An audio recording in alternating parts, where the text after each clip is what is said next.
할렐루야. 153 저녁기도에 오신 여러분들을 주님의 이름으로 환영하고 축복합니다. 오늘도 이 귀한 저녁 시간 우리에게 하나님께서 기회를 주셨으니 이 기회를 우리들이 잡고 이 기회 가운데 우리들에게 놀라운 일들을 경험하는 귀한 시간이 될 수 있게 되기를 바라겠습니다. 먼저 하나님께서 우리들에게 주신 말씀 보도록 합니다. 오늘은 새로운 성경입니다. 요한 2서 1장 1절에서 6절 말씀까지 보도록 하겠습니다. 요한 2서 1장 1절에서 6절 말씀입니다. 우리 같이 한 목소리로 다 함께 봉독하도록 하겠습니다. 시작. 장로인 나는 택하심을 받은 부녀와 그의 자녀들에게 편지하노니 내가 참으로 사랑하는 자요 나뿐 아니라 진리를 아는 모든 자도 그리하는 것은 우리 안에 거하여 영원히 우리와 함께할 진리로 말미암음이로다. 은혜와 긍휼과 평강이 하나님 아버지와 아버지의 아들 예수 그리스도께로부터 진리와 사랑 가운데서 우리와 함께 있으리라. 너희 자녀들 중에 우리가 아버지께 받은 계명대로 진리를 행하는 자를 내가 보니 심히 기쁘도다. 부녀여, 내가 이제 내게 구하노니 서로 사랑하자. 이는 새 계명같이 내게 쓰는 것이 아니요 처음부터 우리가 가진 것이라. 또 사랑은 이것이니 우리가 그 계명을 따라 행하는 것이요 계명은 이것이니 너희가 처음부터 들은 바와 같이 그 가운데서 행하라 하심이라. 아멘. 과거 우리가 대가족 제도 가운데 살 때는 굉장히 복잡합니다. 할머니, 할아버지, 그리고 아버지, 어머니, 삼촌, 고모, 어린 아이들까지 함께 한 집에 사는 것이 만만치 않은 일이었고 또 굉장히 시끌벅적하고 힘든 일이었다고 합니다. 할머니나 옛날 그 어른들의 이야기를 들어보면 한이 맺혀져 있는 것들을 막 듣게 돼요. 명절 때 보면 옛날 20년대, 30년대 며느리 시절 때 대가족에서 일어났던 그런 일들을 한풀이를 막 하는데, 저 듣는 저로서는 참 재미가 있는데 그분들에게 있어서는 참 힘든 과정이었을 거라는 생각이 듭니다.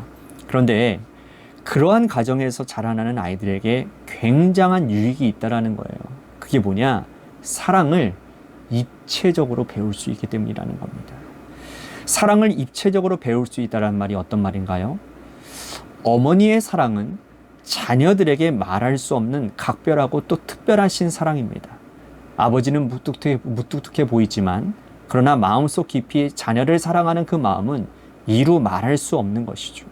할머니, 할아버지는 또 어떻습니까? 할머니, 할아버지는 손주들을 데리고 같이 잠자리에 들면서 옛날 이야기를 들려주기도 하시고 또 부모님에게 혼이 나면 아이 그만해라 라고 말리기도 하시고 또 어딜가 데리고 가서 맛있는 것을 사주기도 하시고 또 삼촌과 고모는 나이 차이가 얼마 나지는 않는 막내 삼촌, 막내 고모는 마치 친형제처럼 친자매처럼 그런 또 특별한 사랑으로 자녀들에게 보여주지 않습니까?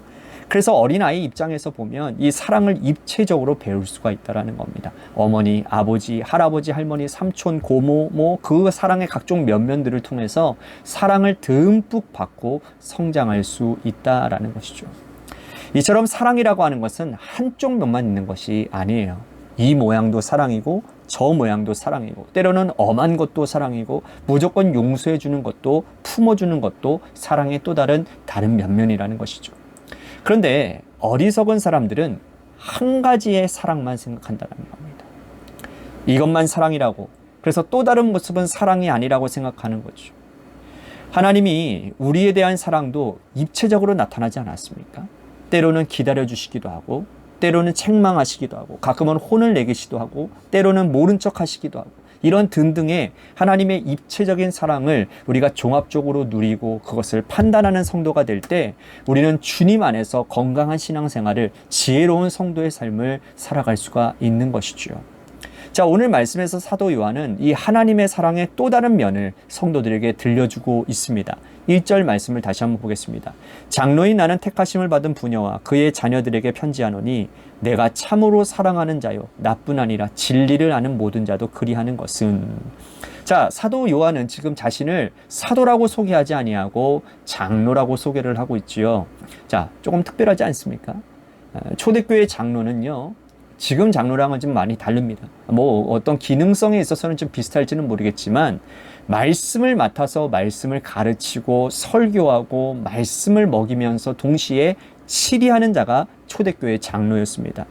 그러니까 성도들이 격길로 가거나 아니면 이당 사상에 빠지거나 잘못된 길로 가게 되면 그 성도들을 권면하기도 하고 때로는 엄하게 꾸짖기도 하고 그리고 교회가 공적으로 치리하는 일도 장로가 맡아서 담당했습니다.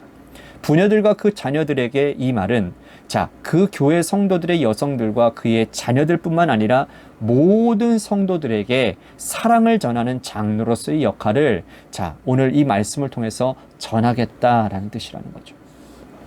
도대체 사도 요한이 자신을 장로라고 나타내면서 어떤 말을 하고 싶은 것이었을까요? 자, 5절 말씀 보십시오.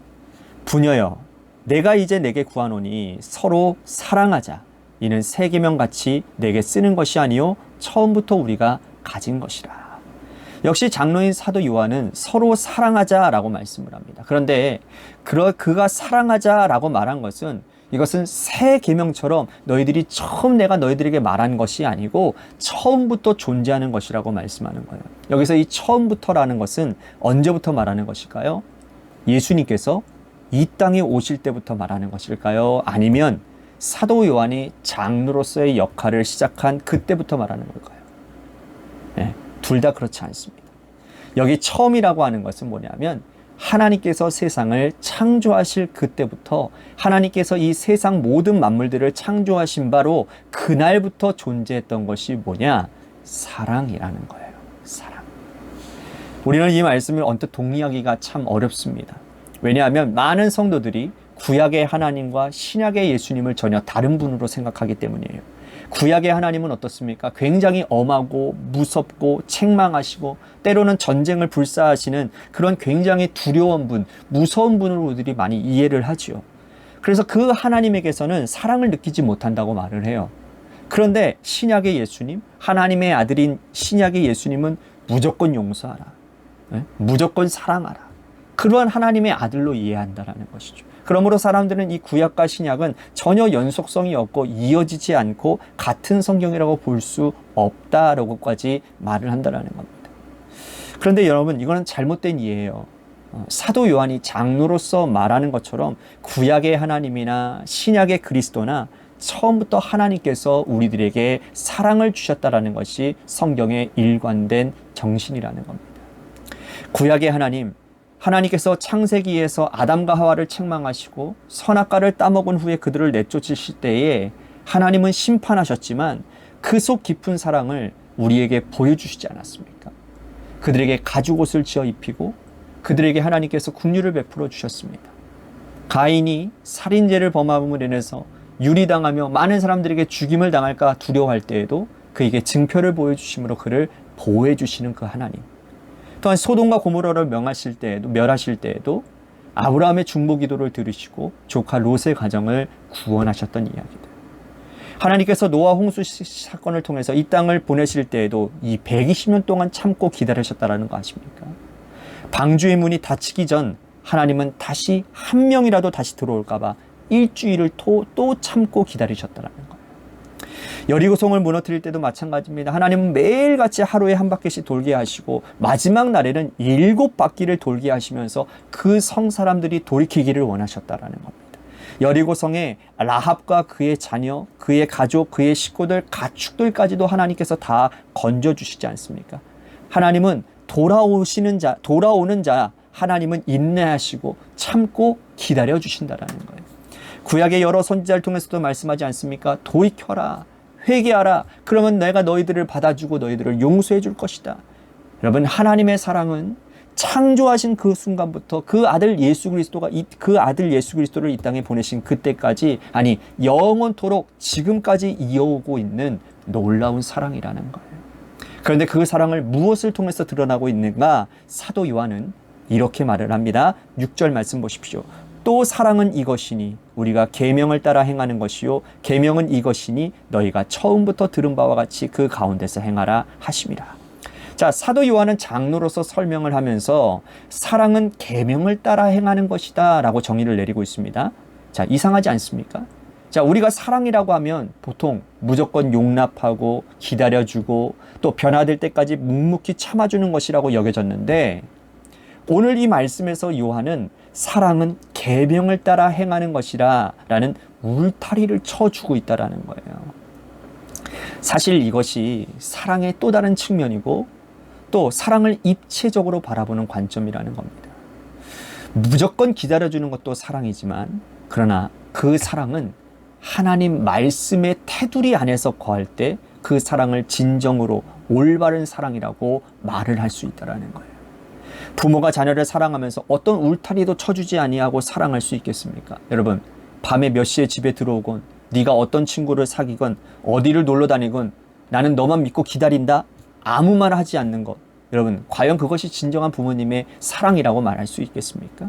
생활 습관을 잡아주고 넓게 울타리를 쳐주고 그 울타리 안에서 우리들이 마음껏 뛰어놀아라, 이렇게 말하는 것이 부모의 참된 사랑 아니겠습니까? 울타리로 넘어가면 때로는 초달하고 회초리로 들고 책망하기도 하고, 그것이 바로 부모의 올바른 사랑 아니겠냐고요.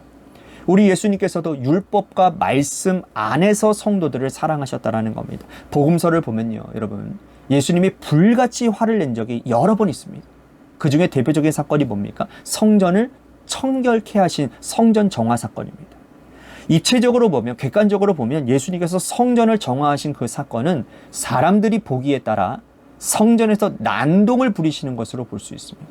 비둘기를 파는 자들, 또 양을 팔고 소를 파는 자들의 그 상을 둘러 엎으시고 내쫓으셨습니다. 돈 바꾸는 자들의 상을 뒤엎으셨지요. 사람들은 도대체 저 사람 뭐 하는 거야? 왜 저렇게 행동해? 라고 생각할 수도 있을 것입니다. 하지만 예수님은 철저하게 말씀을 근거해서 행동하신 거라는 거예요. 내 아버지 집은 기도하는 집이라 너희가 강도의 굴혈로 만들었도다. 예수님 보시기에 하나님 말씀에 어긋나 갖고 너무나도 그것이 나간 일이라는 거예요. 그래서 주님은 성전을 그렇게 정화하고 청결하셨다라는 거죠. 이것이 주님이 말씀 안에서 그들을 사랑하셨다라는 또 다른 사랑의 측면이고 사랑의 입체적인 장면이라고 할 수 있습니다. 여러분들은 어떻게 사랑하십니까? 우리 하나님께서 우리에게 서로 사랑하자라고 말씀하시고 우리에게 사랑을 요청하셨는데, 그 사랑의 한쪽 면만 보고 우리는 치우쳐 있지는 않습니까? 하나님께서 말씀하신 계명을 따라, 하나님의 말씀을 따라 진리의 울타리 안에서 사랑하는 것이 주께서 원하시는 사랑의 입체적인 방법임을 여러분들 꼭 기억하시고, 우리가 정말 성경적인 사랑의 사람으로 되기를 간절히 소원합니다. 무조건 용납하고 무조건 용서하고 이해해주고, 그것도 좋은 사랑이지만, 그러나 그 모든 사랑의 행위 가운데는 기준이 있어야 되는데, 그게 무엇이냐? 바로 하나님의 말씀이라는 겁니다. 말씀 안에서 우리들이 사랑하는 사람들이 되게 하여 주시옵소서. 사랑은 우리의 감정으로 하는 것이 아니고, 사랑은 우리의 양심으로 하는 것도 아닙니다. 감정을 따라 사랑하면 여러분, 감정에 기복이 있기 때문에 사랑이 얼마나 기준이 없고 흔들리는지 아십니까? 사랑은 하나님의 절대적인 말씀을 기준으로 하는 것입니다. 우리가 이웃을 사랑하는 것도, 교회를 사랑하는 것도, 세상을 품고 섬기는 것도 하나님의 영원한 불변한 절대적인 사랑을 기준으로, 그 말씀을 기준으로 사랑한다라는 사실을 여러분들 꼭 기억하시고, 오늘 내 안에 사랑의 기준이 바로 세워지는 이 저녁 시간 되게 하여 주시옵소서라고 말씀을 생각하며 기도의 자리로 나아갔으면 좋겠습니다.